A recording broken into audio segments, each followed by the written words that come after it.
The United States will announce a $5 billion plan to fund a charging network for electric vehicles. Washington. The Biden administration on Thursday plans to detail how it will award nearly $5 billion over 5 years to build thousands of electric vehicle charging stations. Congress approved the funding to states as part of a $1 trillion infrastructure bill in November. The White House wants to prod Americans to move away from gasoline-powered vehicles even as efforts to win substantial additional funding for EVs in Congress have stalled. The administration will make $615 million available in 2022, but states must first submit plans and win federal approval. U.S. Transportation Secretary Pete Buttigieg said funding will help us win the EV race by working with states, labor, and the private sector to deploy a historic nationwide charging network. By 2030, Biden wants 50% of all new vehicles sold to be electric or plug-in hybrid electric models and 500,000 new EV charging stations. He has not endorsed phasing out new gasoline-powered vehicle sales by 2030. The Biden administration said in guidance Thursday that states should first prioritize investments along interstate highways. It also says states should fund DC fast chargers.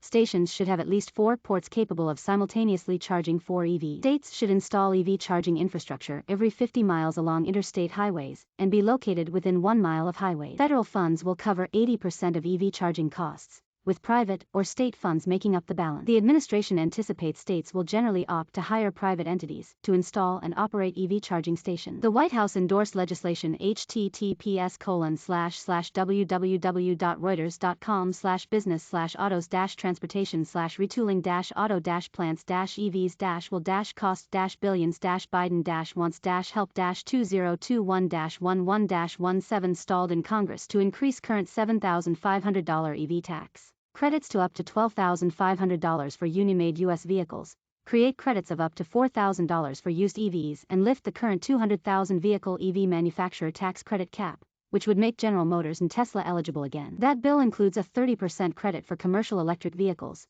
$3.5 billion for converting U.S. factories for EV production, and $9 billion for the U.S. Postal Service and federal government to buy EVs and charging stations.